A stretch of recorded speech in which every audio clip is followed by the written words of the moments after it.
السميع العليم من الشيطان الرجيم.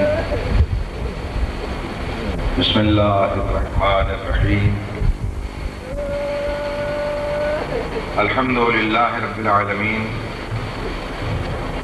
والصلاة والسلام على النبي الأمي المكي المدني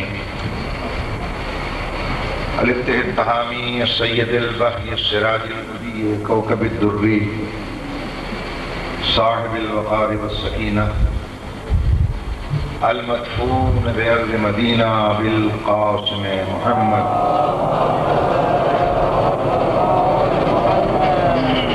وعلى عترته الطيبين الطاهرين المعصومين الذين أذهب الله عنهم الرجس وطهرهم تطهيرا. صلوات.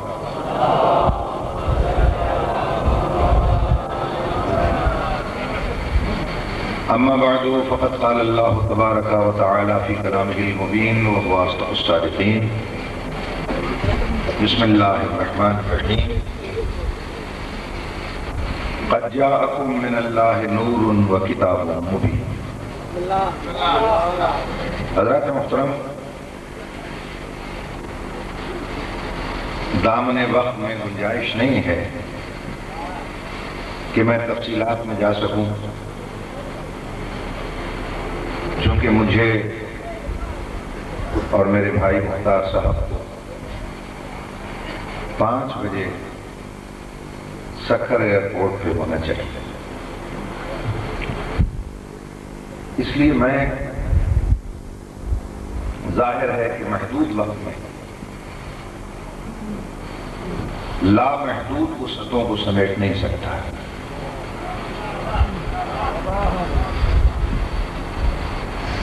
ارشاد الہی ہو رہا ہے کہ اللہ کی طرف سے تمہارے پاس ایک نور آیا اور کتاب مبین آئی.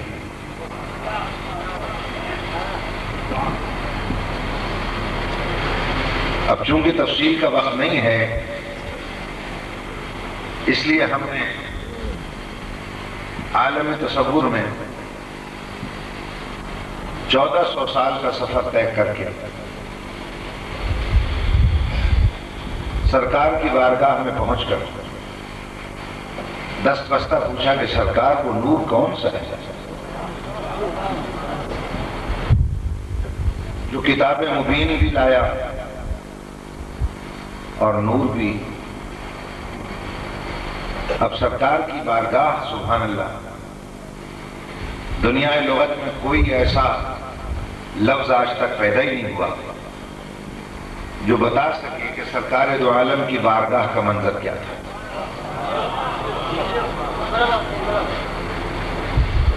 فرشتوں کی دربانی تھی، عصمت کا حصار تھا، عفت کے حجاب تھے، تقوی کا دور تھا، طاعت کی قناعت تھی، تطہیر کا فرش تھا، خاک شفا کا مسلح تھا، فاطمہ کی تسبیح تھی، پنجتن کا پنسورہ تھا. یہاں علم آدم و زمردی فرش تھا اور فہم نوح کی آبشاریں تھیں.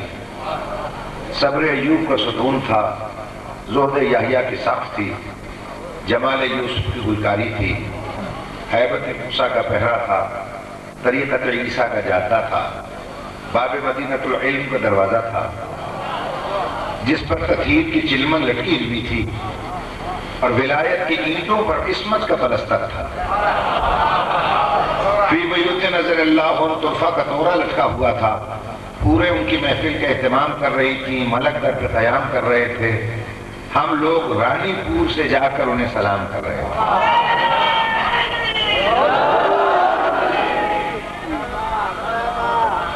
آوے وحی کی دوری زبان سے خطبہ فیض چل رہا تھا اور ہم نے پوچھا کہ سرکار، اس نور کا تو تعارف کروا دیں جو اللہ نے کتاب مبین کے ساتھ بھیجا. تو ارشاد فرمایا کہ اگر نہیں سمجھے تو سمجھو، اول ما خلق اللہ نوری،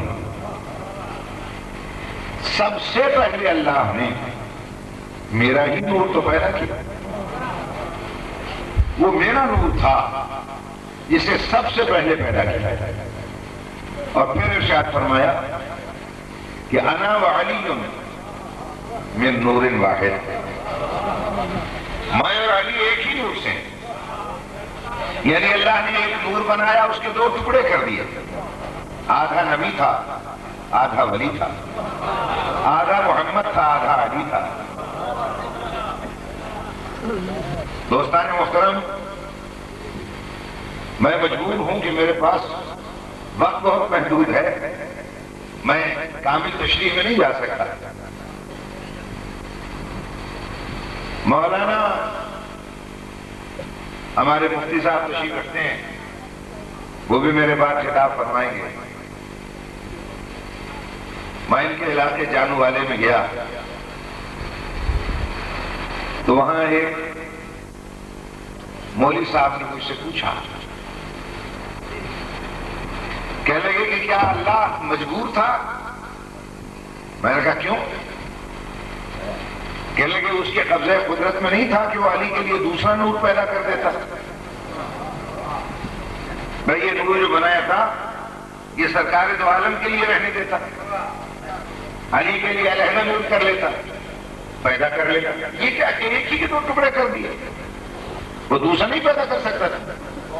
میں نے کہا مولانا آپ ناراض نہ ہو، مفتی صاحب ہوتے تو تفصیل سے آپ کو جواب دیتے، اب میں کیونکہ مہمان ہوں تو میں جواب وغیرہ تو دے نہیں سکتا۔ بسم اللہ آپ میرے پاس تشریف رکھیے، پہلے کچھ کھائیے پیجیے، پھر بعد میں مسئلے حل کریں گے۔ میں نے ایک سیب اٹھا کر انہیں دیا کھانے کو، میں نے کہا کھائیں۔ جب وہ کھا چکے میں نے ان سے پوچھا کیسا ہے؟ کہنے لگے نہیں بڑا مزیدار، بہت میٹھا، سبحان اللہ۔ میں نے ایک اور سیب اٹھا کر دیا، میں نے کہا اسے کھائیں کیسا ہے؟ کہنے لگے صحیح بہت اچھا ہے ماشاءاللہ، لیکن ویسا نہیں ہے جیسا پہلا تھا، ذرا 19-20 کا فرق ہے۔ اچھا میرے پاس ایک سیب اور پڑا تھا، وہ میں نے اس کو آدھا کاٹ کے دیا کھانے کو، میں نے کہا کھائیں کیسا ہے؟ کہنے لگے واہ صحیح مزیدار ہے۔ میں نے دوسرا ٹکڑا دیا، میں نے کہا یہ کھا کر بتلائیں کیسا ہے؟ کہنے لگے آپ میرے ساتھ مذاق کرتے ہیں؟ بھائی ایک ہی سیب سے تو دو ٹکڑے کیے آپ نے، بھائی جو لذت اس میں ہے وہی دوسرے ٹکڑے میں ہے۔ میں نے کہا اب آپ کی سمجھ میں بات آ گئی کہ اللہ نے علی کے لیے الگ سے نور پیدا نہیں کیا، ایک ہی نور کے دو ٹکڑے کر دیے، کیونکہ اللہ جانتا تھا کہ تیرے جیسے خبیث ملا بھی موجود ہیں، وہ کہیں گے کہ 19-20 کا فرق رہے گا۔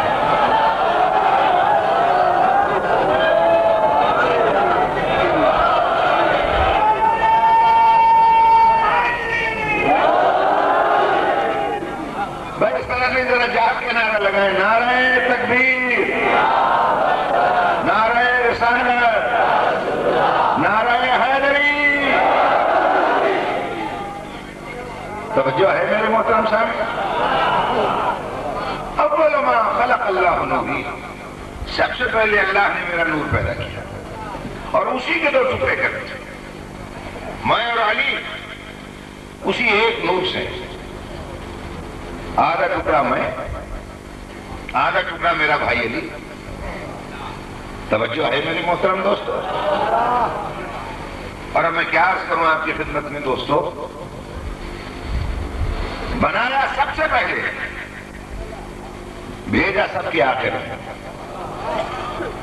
توجہ ہے؟ اب میں اس سے زیادہ آسان کر ہی نہیں سکتا، میں بنایا سب سے پہلے اور بھیجا سب کے آخر میں۔ اور ایک جملے پڑھے لکھوں کے لیے کہتا ہوں کہ اس کے جلوے دکھا دکھا کے تڑپایا برسوں۔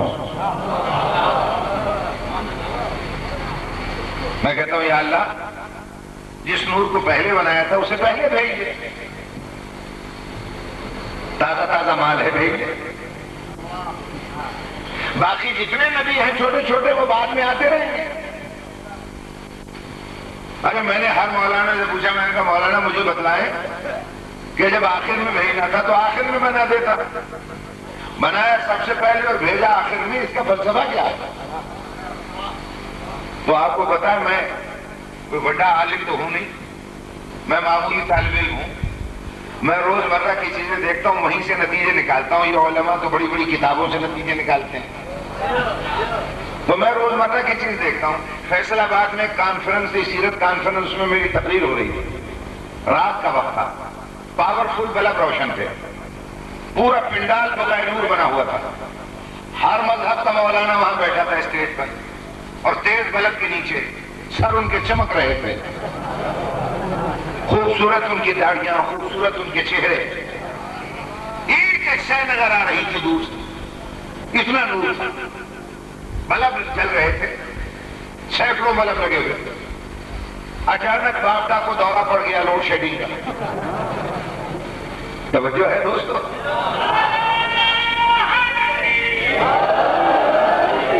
اب جیسے ہی دورہ پڑا تو اندھیرا چھا گیا. اب جتنے منتظمین تھے وہ دوڑے بھاگے، کوئی چراغ لے آیا، کوئی موم بتی لے آیا، کسی نے بیٹری جلا دی، کسی نے موٹر سائیکل اسٹارٹ کر کے اس کی لائٹ آن کر دی. اب اتنی روشنیاں ہو گئی، مگر حالت کیا تھی کہ جو بچے آگے آگے بیٹھے ہوئے تھے، چھوٹے چھوٹے 4 5 5 سال کے، وہ تو اطمینان سے بیٹھے دیکھتے رہے. اس لیے بچے تو معصوم ہوتے ہیں، معصوم تو اندھیروں میں بھی دیکھ لیتا ہے، اس کے لیے لائٹ کی ضرورت تو ہے نہیں. وہ معصوم صفت بچے بیٹھے تھے، وہ تو بیٹھے رہے. لیکن جتنے بڈھے تھے ان کے ہاتھ یہاں پہ آ گئے اور دیکھ کر کہنے لگے یہ اندھیرا کیوں کر دیا. اب حالانکہ اتنی لائٹیں جل رہی ہیں چھوٹی چھوٹی، مگر بابے کو اندھیرا ہی لگ رہا ہے. اندھیرا کیوں کر دیا؟ پنجابی میں کہہ رہا تھا اندھیرا کیوں کر دیتا نے. توجہ ہے یہ نہیں ہے؟ ابھی آپ کے سمجھ میں مسئلہ نہیں آیا، میں نے وہیں سے نتیجہ نکالا کہ اس بابے کو اندھیرا کیوں نظر آ رہا. اس لیے کہ ایک دم لائٹ سے چاہے چھوٹی بتیاں جل رہی ہیں، مگر بابے کی آنکھوں میں اندھیرا ہی اندھیرا ہے. وہیں سے مسئلہ سمجھ میں آیا کہ اگر اللہ علی اور محمد کے نور کو پہلے بھیج دیتا اور بعد میں چھوٹے نبی آتے تو انسانیت چیخ پڑتی، یا اللہ اتنے نور کے بعد اندھیرا کیوں کر دیا.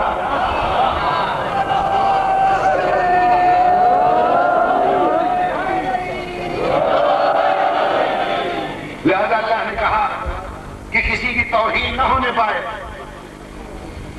بسم اللہ. ایک صلوات پڑھتے مل کر بابا علیہ وسلم محمد علیہ وسلم.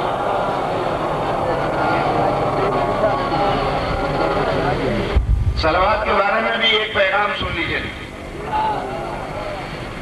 معصوم ارشاد فرماتے ہیں ارفعوا اصواتکم علینا بالصلاۃ، ہم پہ بآواز بلند اس لیے صلوات پڑھا کرو طہارتاً و تزکیۃ لانفسکم، تاکہ تمہاری خلقت میں پاکیزگی آتی رہے. اس لیے میں کہہ رہا ہوں کہ بآواز بلند صلوات پڑھتے ہیں محمد علیہ.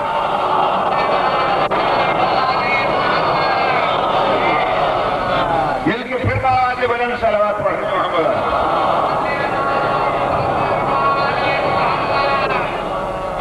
بس دوستان محترم، اب پڑھنے والی ایک اور ہستی بھی تشریف لے آئی، سید الذاکرین سید ضیاء حسین شاہ صاحب قبلہ.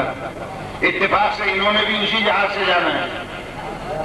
توجہ ہے دوستو؟ لہذا آج ہماری ہوائی تقریر سن لو.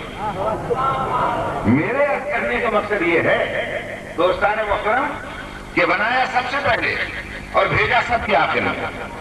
اس لیے کہ اگر پہلے نور محمد کو بھیج دیتا تو باقی جتنے چھوٹے نبی آتے ان سب کی توہین ہو جاتی.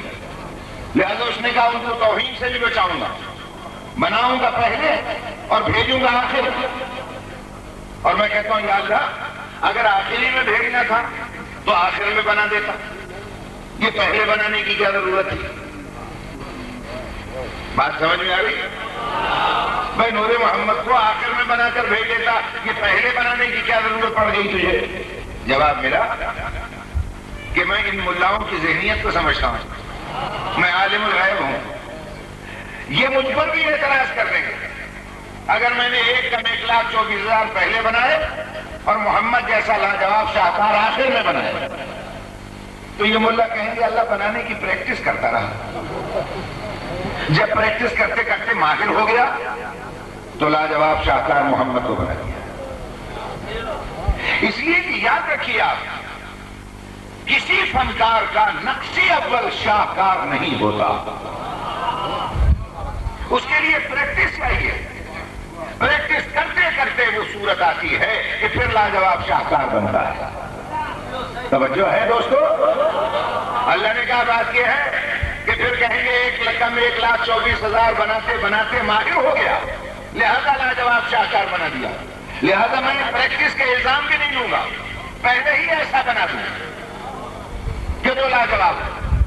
اچھا میرے ذہن میں یہ خیال آیا کہ کبھی کبھی پہلا تیر ہی نشانے پہ بیٹھ جاتا ہے.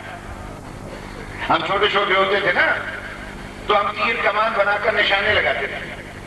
مجھے یاد ہے ہم نے بھی نشانہ لگایا.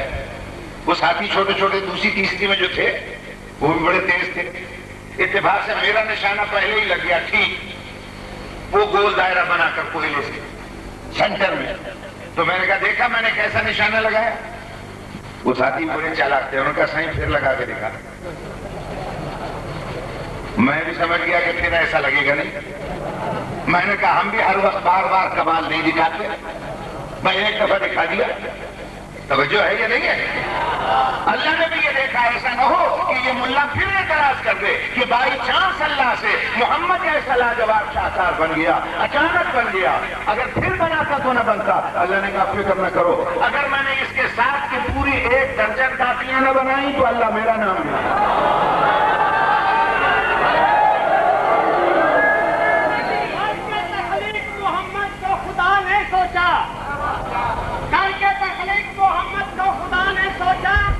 اسی انداز میں پیاروں کو بنا دیتا ہوں، اسی انداز میں پیاروں کو بنا دیتا ہوں. اس سے اچھی کوئی تصویر بناؤں بھی تو کیا، بس اسی شکل میں ساروں کو بنا دیتا ہوں. بیدار بیدار ہو کر نعرہ حیدری. اس نے ایک جیسی کاپیاں بنا دی، 1 نہیں 2 نہیں 3 نہیں 4 نہیں، پوری 12 کاپی، پوری 12. 1 صورت 1 سیرت، 1 خصلت 1 عفت، 1 وفا 1 ارتقاء، 1 بلندی 1 پیشوائی، 1 شرافت 1 انسانیت، 1 نورانیت. 1 کو ہٹاؤ دوسرے کو بٹھاؤ، اس کو ہٹاؤ چوتھے کو بٹھاؤ، اس کو ہٹاؤ 12ویں کو بٹھاؤ، اس کو ہٹاؤ دوسرے کو بٹھاؤ. مجال ہے تو کہیں فرق نظر آئے. ارے بھائی تھک تو آپ ہی گئے ہیں، دوپہر کا وقت بھی ہے اور گرمی بھی ہے، لیکن میرے ساتھ تکلیف کرنے میں تجربہ نہ کرا دوں آپ کو.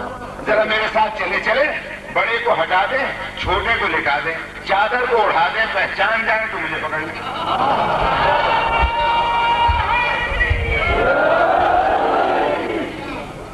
یہ 53 سال کامل محمد مصطفیٰ کو دیکھنے والے یہ نہ پہچان سکے کہ بستر پہ کون سو رہا ہے.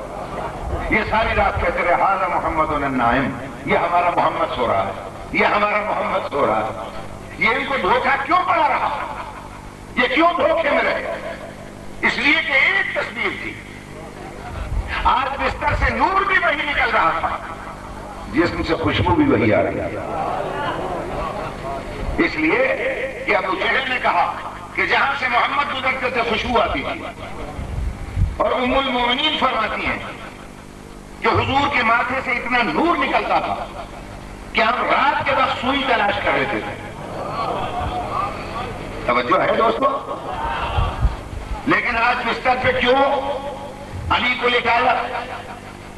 اور وہ کافر اتنے بے وقوف نہیں تھے کہ پہچان نہ سکتے کہ کون سو رہا، مگر کیونکہ آج نور بھی وہی نکل رہا اور خوشبو بھی وہی آ رہی ہے. ساری رات کہتے رہے ہاذا محمد النائم، یہ ہمارا محمد سو رہا ہے، یہ ہمارا محمد سو رہا ہے. توجہ ہے صاحبان؟ بس اب میں اس سے زیادہ بیان نہیں کروں گا ورنہ 2 ساتھیوں کے ساتھ ظلم کروں گا میں. اس لیے میں بیان کو سمیٹنے سے پہلے صرف اتنا ایک بات اور عرض کر دوں آپ کی خدمت میں. دوستان محترم، ایک جیسی تصویر، ایک جیسی صورت. ارے کیا وجہ ہے؟ میری سمجھ میں نہیں آتا تھا کہ پیغمبر اکرم پر آج کا رائٹر، آج کا مولوی، آج کا در خرید اور ضمیر فروش ملا یہ کیوں اعتراض کرتا ہے. کبھی کہتا ہے نبی سے خطا ہو سکتی ہے، کبھی کہتا ہے سہو ہو سکتا ہے، کبھی کہتا ہے نعوذ باللہ ہجیان ہو سکتا ہے. کہ اسے کیوں عیب نظر آئے؟ سیدھی سادی سی وجہ ہے، میں یہاں تقریر کر رہا ہوں، میں تقریر کر کے اگر چلا جاؤں اور ایک شخص کہے کہ ایک نسیم آیا تھا، آنکھ سے اندھا تھا، سر کا گنجا تھا، منہ کا ٹیڑھا تھا، ابھی وہ تقریر کر رہا تھا، میرے بزرگ محترم سید الذاکرین بھائی ریاض خان شاہ وہاں سے گزرے، انہوں نے کہا کیوں جھوٹ بولتا ہے، وہ ایسا نہیں تھا، انہوں نے کہا نہیں یہ عیب اس میں تھے، انہوں نے کہا نہیں اس میں کوئی عیب نہیں تھا، اب اس نے دلیل مانی، انہوں نے کیا کیا، جیب سے ایک بٹوا نکالا، بٹوے سے میری تصویر نکلی، تصویر دکھا کر کہا بٹلا اگر اس کی ذات میں عیب ہوتا تو اس کی تصویر میں ہوتا، بھائی اتنا مجمع بیٹھا ہے، مجھے ایمان سے بتائیے گا میرا عیب کس نے دھویا؟ بولو کیوں میرے خاموش دوستو؟ کس نے دھویا میرا عیب؟ تصویر نے دھویا، معلوم تصویر ہوگی عیب نہیں لگے گا، اور تصویر نہیں ہوگی عیب لگایا جائے گا۔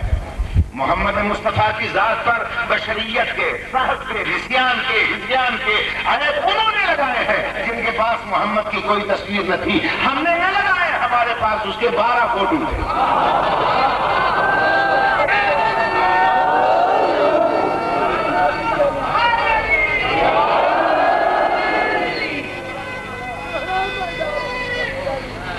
توجہ ہے دوستو، بالکل 12 تصویریں، اور میرے محترم دوستو بس خدا جانے بستر پہ کس ادا سے علی کو سلایا، کس ادا سے لٹایا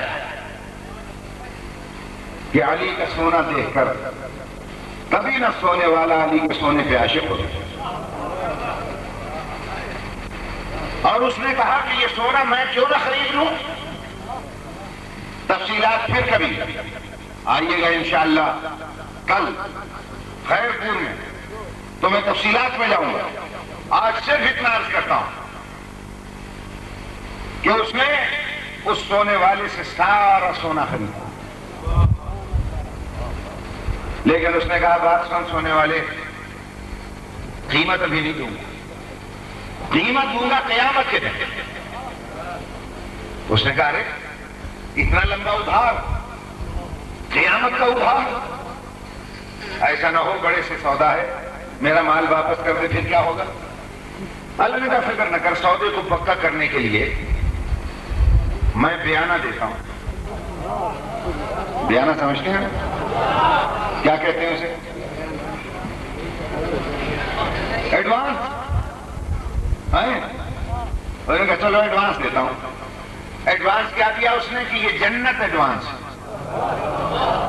یہ جنت قیمت نہیں ہے تیرے سونے کی، یہ تو ہے مومن کی قیمت، تو ہے امیر المومنین۔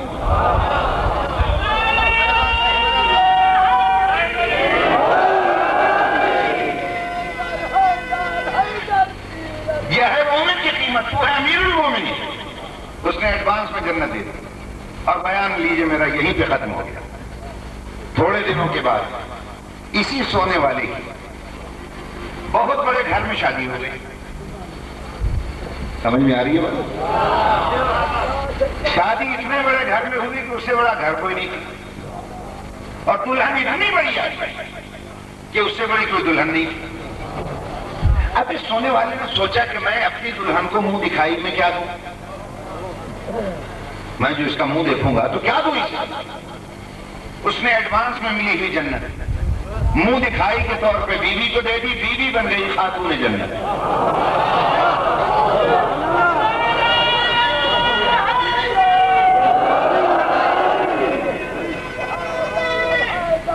بیوی بن گئی خاتون جنت۔ اب اس بیوی نے یہ سوچا کہ یہ جنت میں لے کے کیا کروں گی، آئے گی تو میرے بیٹوں کے کام۔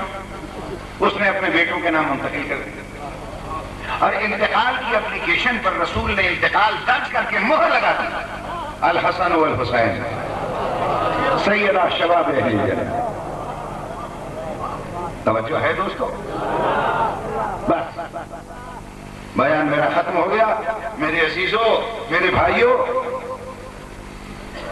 جن حسن اور حسین کو جنت منتقل کی، انہوں نے کہا یہ جنت ہمارے کس کام کی؟ انہوں نے اپنے موالیوں کے نام الاٹ کر دیا.